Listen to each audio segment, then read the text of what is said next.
calls us, don't let it fade. Welcome to Liberty Monday with Monday. Today we continue our study of the Declaration of Independence by examining the 17th and 18th of the 27 grievances listed against the British Crown.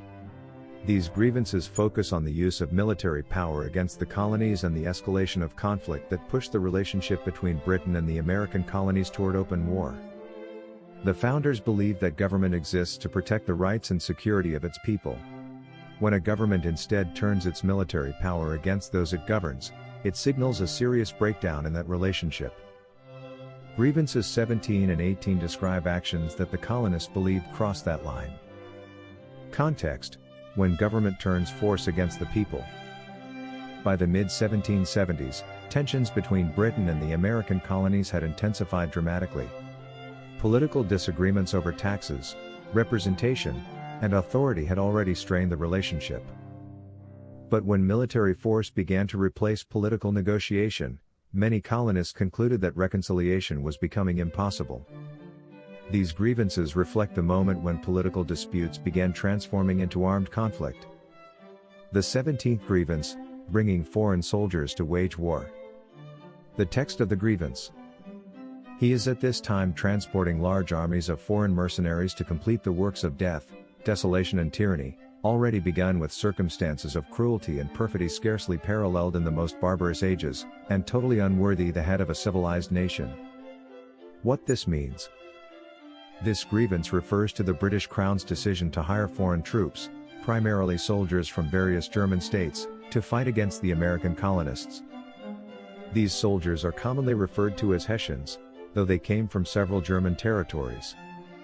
From the perspective of the colonists, the use of foreign mercenaries against British subjects was deeply troubling. It suggested that the Crown was willing to use any available force, even outside its own military, to suppress colonial resistance. Why the colonists saw this as so serious. The language of this grievance is unusually strong within the Declaration. It speaks of death, desolation, and tyranny. To the colonists, the use of foreign soldiers represented several alarming developments. The conflict had escalated beyond normal political disagreement. The Crown was willing to employ outside forces against its own subjects. Military suppression was being prioritized over reconciliation. Hiring foreign troops also suggested that Britain viewed the colonies not as partners within an empire, but as a rebellious population to be subdued. The emotional and political impact. The arrival of foreign troops heightened colonial fears. Colonists believed that these soldiers had no connection to the local population, had little incentive to show restraint, were being paid specifically to fight colonial resistance. This fueled the perception that the Crown was waging war not simply against colonial leaders, but against the colonial population as a whole. The broader principle. This grievance reflects a key principle held by the founders, that legitimate government should rely on the consent of the governed rather than overwhelming force. When a government must import outside armies to control its own people, the relationship between ruler and citizen has fundamentally broken down. The 18th grievance, forcing captured Americans to fight against their own country. The text of the grievance. He has constrained our fellow citizens taken captive on the high seas to bear arms against their country, to become the executioners of their friends and brethren, or to fall themselves by their hands. What this means.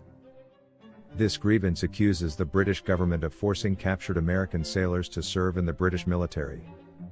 In some cases, colonists captured at sea were pressured or compelled to fight against their fellow Americans. From the colonial perspective, this was both morally troubling and politically outrageous. Why this was viewed as an abuse. Forcing prisoners to fight against their own country violated basic expectations of honor and justice. The colonists believed this practice created a cruel dilemma. Captured Americans could be forced to fight against their own communities. Refusing to serve could lead to punishment or imprisonment. Compliance could mean participating in violence against friends and family. This was seen as a deeply coercive and inhumane practice. The moral dimension. The grievance emphasizes the emotional toll of such actions. The phrase executioners of their friends and brethren highlights the human tragedy involved. The founders wanted readers to understand that this was not merely a legal or military issue, it was a moral one. It forced individuals into impossible choices that violated their loyalties and consciences. The political significance. This grievance also served a larger purpose in the Declaration. By highlighting these practices, the founders aimed to demonstrate that the British government was no longer treating the colonists as equal subjects deserving of protection. Instead, it was using coercion, intimidation, and force to maintain control. To many colonists, this confirmed that their rights within the British system were no longer secure. How Grievances 17 and 18 worked together.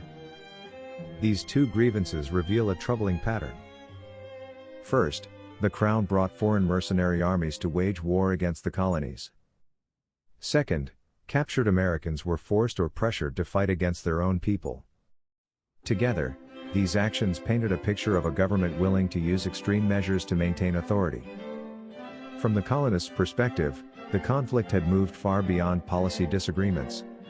It had become a struggle over fundamental rights and political independence.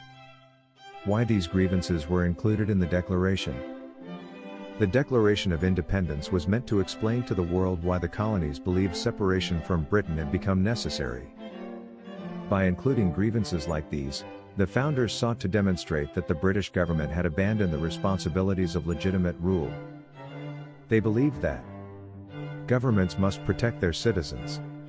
Military force should not be used to suppress legitimate grievances. Individuals should not be coerced into fighting against their own communities. When these principles were violated, the colonists argued that the political bond between Britain and the colonies had been broken. Why these grievances still matter. Although written during a specific historical moment, these grievances still highlight important principles. They remind us that governments must exercise military power responsibly. The rights and dignity of individuals must be respected even during conflict. Legitimate authority depends on the trust of the governed. A free society depends not only on strong institutions but also on restraint in the use of power. Grievances 17 and 18 illustrate how the conflict between Britain and the American colonies escalated from political dispute into open hostility. By bringing foreign mercenaries to wage war and forcing captured Americans to fight against their own country, the Crown appeared to abandon the principles of protection and justice that the colonists believed government should uphold. For the founders, these actions demonstrated that the relationship between the colonies and the British government had fundamentally changed. The Declaration carefully documented these events to show that independence was not declared lightly. It was the result of repeated actions that the colonists believed threatened their rights, their security, and their future. Understanding these grievances helps us see how deeply the founders valued liberty, justice, and the principle that governments must serve the people rather than rule through force. Thank you for watching. As always, stay informed, stay free.